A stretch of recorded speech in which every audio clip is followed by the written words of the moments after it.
Oke, kembali lagi di channel Top ya, dan kali ini kita bakal ngebahas apa itu grindcore.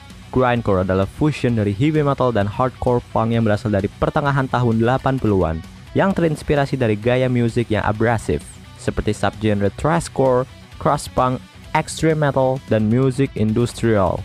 Grindcore dianggap sebagai gaya hardcore punk yang lebih bising saat menggunakan karakteristik khas genre hardcore, seperti gitar dengan distorsi yang berat disetel dengan down-tune gitar, bass overdrive yang grinding atau menggiling, tempo dengan high speed atau kecepatan tinggi, blast beats, dan vokal yang terdiri dari growl dan jeritan bernada tinggi atau high pitch scream.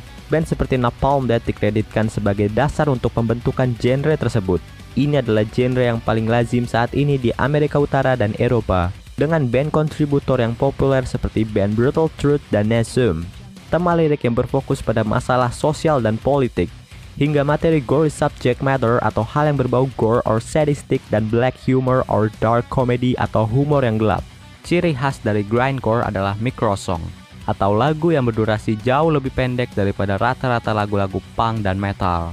Beberapa band telah menghasilkan lagu yang cuman berdurasi beberapa detik, seperti dari band Napalm Death yang memegang Guinness of Record untuk lagu terpendek yang pernah direkam, dengan judul lagu You Suffer yang berdurasi 1 detik pada tahun 87.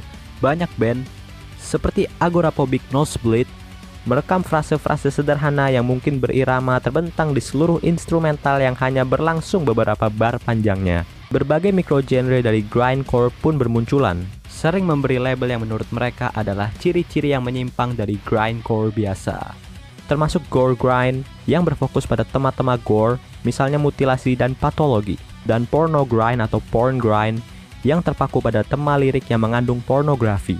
Cabang lain dari genre ini adalah electro grind atau cyber grind yang menggabungkan elemen musik elektronik seperti sampling dan drum yang terprogram. Meskipun berpengaruh dalam hardcore dan extreme metal, grindcore tetap merupakan bentuk musik bawah tanah atau underground. Awal genre ini mengandalkan jaringan internasional dari perdagangan kaset dan produksi DIY atau do it yourself atau bikin sendiri. Prekursor yang paling banyak diakui dari suara awal genre grindcore adalah band-band seperti Siege dan Repulsion, scene yang berasal dari awal death metal. Band Siege yang berasal dari Weymouth, Massachusetts, dipengaruhi oleh genre hardcore klasik Amerika seperti band-band Minor Threat, Black Flag, Void, dan dari band British or Inggris seperti Discharge, Venom, dan Motorhead. Tujuan dari band Siege adalah kecepatan yang maksimum. Robert Williams selaku drummer Siege pun mengutip, "Kami akan mendengarkan band punk dan hardcore tercepat yang dapat kami temukan dan berkata, oke, kami akan dengan sengaja menulis sesuatu yang lebih cepat dari mereka."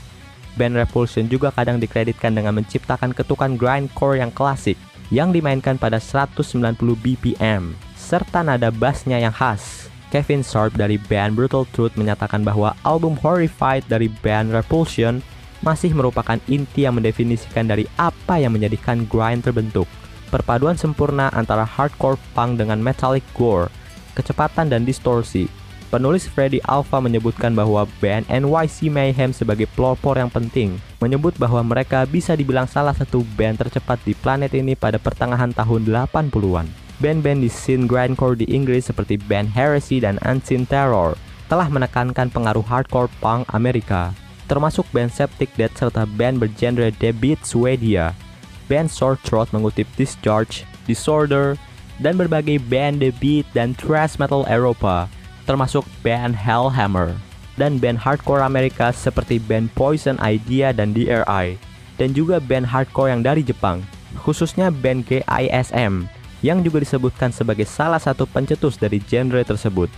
Band kunci lain yang dikutip oleh member lama dan member saat ini dari band Napalm Death sebagai pengaruh formatif termasuk band Discharge, Amoebic, Throbbing Gristle, dan Dirty Rotten Immaculate. Band post-punk seperti band Killing Joke dan Joy Division juga disebut-sebut sebagai pengaruh pada awal band Napalm Death. Grindcore dikembangkan pada pertengahan tahun 80-an di Inggris oleh band Napalm Death, sebuah band yang muncul dari kancah anarcho-punk di Birmingham, Inggris. Sementara rekaman pertama mereka berada di nada band Crash, mereka akhirnya menjadi terkait dengan subgenre crust punk. Band ini mulai mengambil elemen peningkatan seperti thrashcore, post-punk, dan power electronics. dan mulai menggambarkan suara mereka sebagai Siege with Celtic Frost riffs atau band Siege dengan riff Celtic Frost. Band ini juga mengalami banyak perubahan personel. Pergeseran yang besar dalam style pada band ini terjadi setelah Mick Harris menjadi drummer band. Sejarawan punk yaitu Ian Glasper menunjukkan bahwa selama beberapa bulan penonton yang terkesima tidak yakin apakah Napalm Death benar-benar band yang serius lagi. Seperti hal baru yang tak terbantahkan dari drummer baru mereka yang sangat cepat. Penelitian Albert Mudrian menunjukkan bahwa nama grindcore diciptakan oleh Mick Harris. Ketika ditanya tentang munculnya istilah tersebut, kurang lebihnya Mick Harris berkata seperti ini.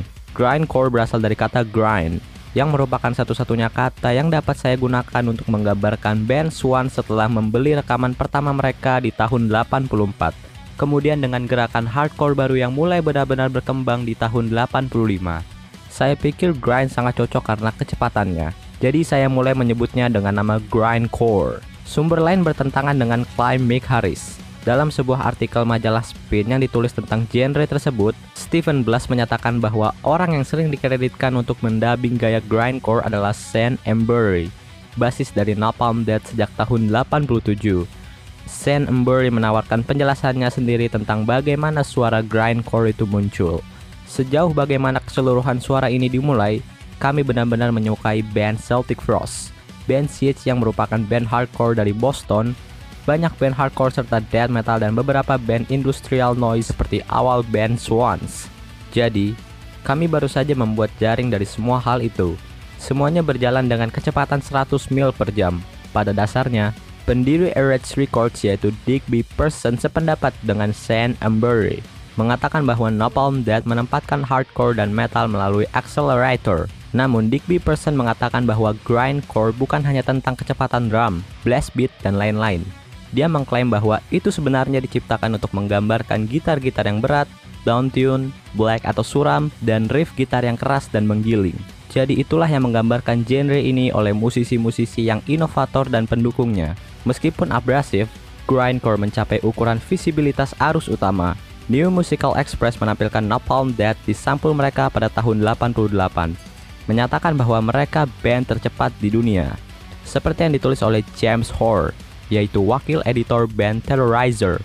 Dia menuliskan bahwa dapat dikatakan bahwa tidak ada untayan extreme metal dengan sentuhan hardcore dan post-punk untuk penyedap rasa yang memiliki dampak yang begitu besar di luar komunitas Patch Jackets dan lingkaran-lingkaran yang terjaga keamanannya seperti grindcore di Inggris. Dampak seismik Napalm Death menginspirasi band grindcore Inggris lainnya pada tahun 80-an. Di antaranya adalah Extreme Noise Terror, Carcass, dan Sore Throat. Extreme Noise Terror dari Ipswich dibentuk pada tahun 84 dengan tujuan menjadi band hardcore punk paling ekstrim sepanjang masa. Band ini mengambil Mick Harris dari Napalm Death pada tahun 87. Ian Glasper menggambarkan band tersebut sebagai suara kebencian yang marah dengan akarnya di suatu tempat di antara band Discharge dan Disorder awal, dengan vokalis Dan Jones dan Bill Vane yang mendorong ekstremitas vokal merek dagang mereka ke batas absolutnya. Pada tahun 91, band ini berkolaborasi dengan band bergenre acid house yaitu band The KLF. Tampil di atas panggung bersama di Brit Awards pada tahun 92. Band Carcass merilis album Rake of Putrefaction pada tahun 88, yang oleh John Peel dinyatakan sebagai album favoritnya pada tahun itu. Meskipun produksinya yang sangat buruk, fokus band pada gore dan pembusukan anatomi, lirik dan karya seni lengan, mengilhami subgenre gore grind. Sore Throat dikatakan oleh Ian Glasper yang telah mengambil kemungkinan sikap anti-musik yang paling tanpa kompromi, terinspirasi oleh crust punk serta industrial music. Beberapa pendengar seperti Digby Person menganggapnya sebagai lelucon atau parodi dari genre grindcore. Dalam dekade berikutnya, dua pelopor style ini menjadi semakin giat secara komersial. Menurut Nielsen SoundScan, Napalm Death telah terjual sekitar 367.654 unit antara Mei tahun 91 dan November tahun 2003.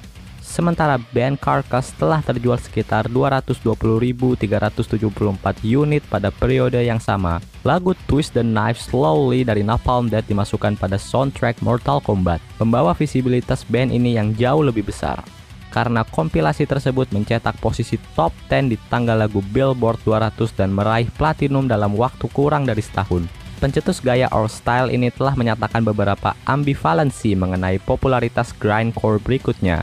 Pete Hurley, gitaris dari band Extreme Noise Terror, menyatakan bahwa dia tidak tertarik untuk dikenang sebagai pelopor dari style ini. Dia pun mengutip bahwa grindcore adalah istilah bodoh legendaris yang diciptakan oleh seorang anak hiperaktif dari West Midlands, dan itu tidak ada hubungannya dengan kami.